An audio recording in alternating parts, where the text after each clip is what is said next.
को नमन करता हूँ, आप सबको प्रणाम करता हूँ और महफ़िले समागम को बहुत बहुत धन्यवाद करना चाहता हूँ कि हमें ये अवसर मिला कि हम यहाँ पर अपना काव्य कला दिखा सकें। मैं इस एक कविता लेकर आप सबके बीच उपस्थित हूँ और एक ऐसे व्यक्तित्व के बारे में ये कविता है जिसने मित्रता निभाई तो ऐसे निभाई कि लाखों वर्षों बाद भी वो हमारे लिए उदाहरण बना हुआ है। उस व्यक्तित्व का नाम है सूर्यपुत्र कर्ण। ये उस समय की कविता है जब कर्ण अर्जुन के बीच द्वंद्व युद्ध चल रहा है। तो आइए अपने शब्द रथ पर बिठाकर मैं आपको उस रणभूमि में ले जाता हूँ जहाँ पर कर्ण अर्जुन के बीच द्वंद्व युद्ध चल रहा है। और मैं आप सबको ये उम्मीद दिलाता हूँ कि अगर आपने इस कविता को डूब कर सुन लिया तो आपको ऐसा प्रतीत होगा कि महाभारत का युद्ध आपके सामने चल रहा है।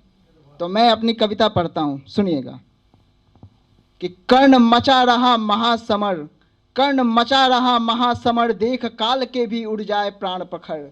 कर्ण मचा रहा महासमर, देख काल के भी उड़ जाए प्राण पखर। जैसे वो क्या निश्चय कर आया हो या इसी क्षण के लिए उसने जीवन पाया हो।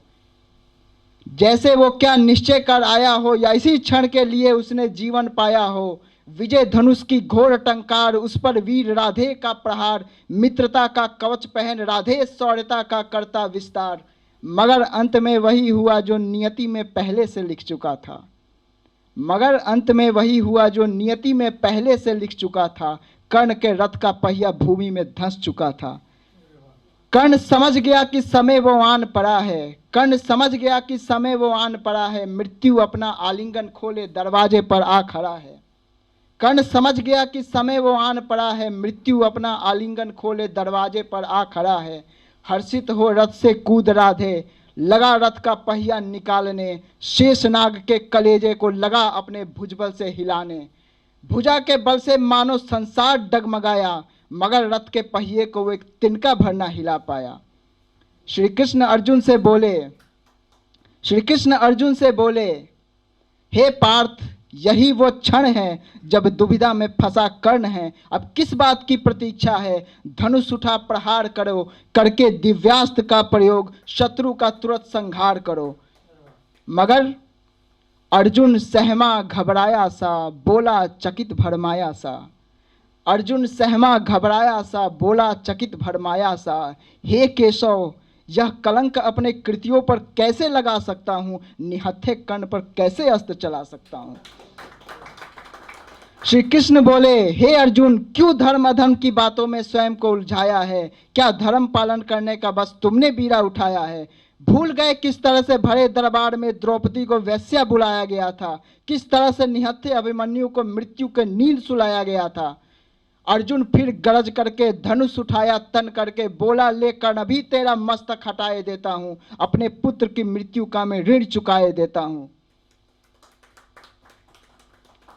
अपनी तरफ बाण को आता देख, मृत्यु का प्रलय छाता देख।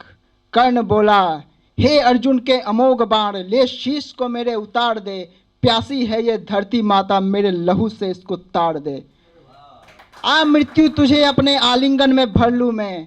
आ मृत्यु तुझे अपने आलिंगन में भर लूं मैं। ज्ञात है ना तुझे मैं कितना दानवीर हूं। आज स्वयं को ही आज तुझे दान कर दूं मैं। किया मन ही मन प्रणाम माता को, किया मन ही मन प्रणाम माता को। बोला, ले मां, तेरा भी वचन निभाए जाता हूँ। तेरे 5 पुत्रों को तेरी आंचल में जीवित बचाए जाता हूँ। ले मां, तेरा भी वचन निभाए जाता हूँ। तेरे 5 पुत्रों को तेरी आंचल में जीवित बचाए जाता हूँ। सहसा अर्जुन का अमोघ बाण आ पहुंचा समीप, तब तक लहू लुहान करता हुआ उतार दिया कर्ण का मस्तक। जो ही मस्तक गिरा भूमि पर, पूरा संसार मौन हो गया। सब कहने लगे, हाय, धर्म पुरुषार्थ का वो अखंड दीप आज रण में कैसे सो गया। सब कहने लगे, हाय, धर्म पुरुषार्थ का वो अखंड दीप आज रण में कैसे सो गया। पिता भास्कर यानी कि सूर्य, पिता भास्कर बादल के पीछे जा अपने अश्रु छुपाने लगे, क्यों ना बचा पाया पुत्र को वो मन ही मन पछताने लगे। खुश हुआ भीम उत्साहित हो हंसने लगा, खुश हुआ भीम उत्साहित हो हंसने लगा, युद्ध में विजयी का वो जोर जोर से हुंकार करने लगा। श्री कृष्ण बोले, इतना उत्साहित ना हो भीम, हमने ना अगर कर्ण को छल से छला होता तो कर्ण की जगह आज पार्थ यहां पड़ा होता।